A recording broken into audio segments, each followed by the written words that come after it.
Throw out the diet books and magazine articles that offer you the false hope of losing weight quickly, easily, and permanently. Get angry at the lies that have led you to feel as if you were a failure every time a new diet stopped working and you gained back all the weight. If you allow even one small hope to linger that a new and better diet might be lurking around the corner, it will prevent you from being able to reconnect with your intuitive eater. You have to reject dieting. Keep your body biologically fed with adequate energy and carbohydrates. Otherwise, you can trigger a primal drive to overeat. Once you reach the moment of excessive hunger, all intentions of moderate, conscious eating are fleeting and irrelevant. Learning to honor this first biological signal sets the stage for rebuilding trust with yourself and food. Call a truce. Stop the food fight. Give yourself unconditional permission to eat. If you tell yourself that you can't or shouldn't have a particular food, it can lead to intense feelings of deprivation that build into uncontrollable cravings and often binging. When you finally give in to your forbidden foods, eating will be experienced with such intensity it usually results in Last Supper overeating and overwhelming guilt.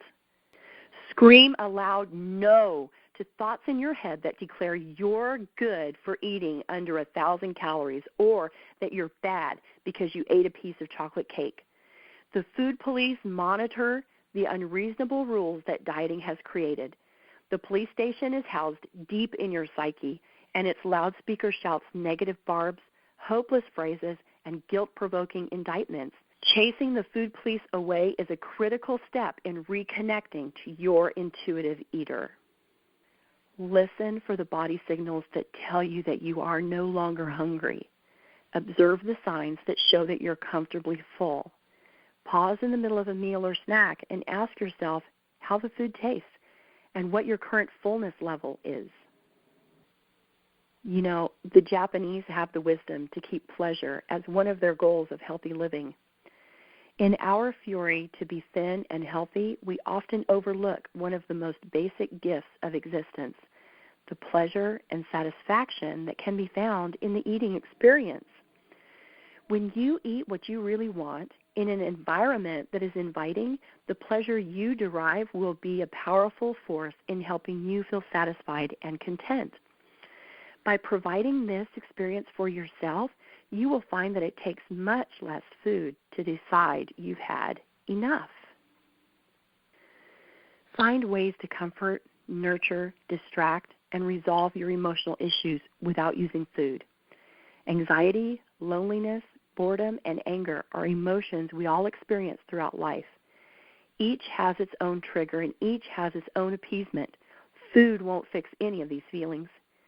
It may comfort for the short term, distract from the pain, or even numb you into a food hangover, but food won't solve the problem. If anything, eating for an emotional hunger will only make you feel worse in the long run. You'll ultimately have to deal with the source of the emotion as well as the discomfort of overeating. Accept your genetic blueprint.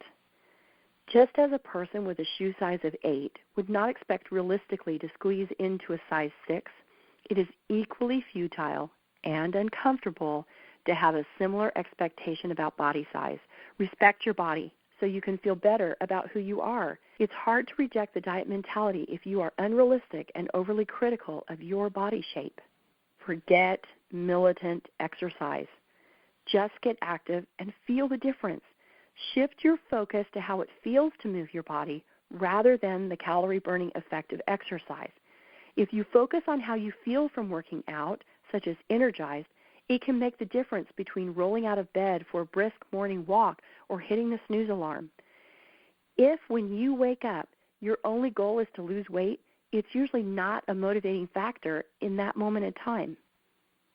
Make food choices that honor your health and taste buds while making you feel good. Remember that you don't have to eat a perfect diet to be healthy. You'll not suddenly get a nutrient deficiency or gain weight from one snack, one meal, or one day of eating. It's what you eat consistently over time that matters. Progress, not perfection, is what counts.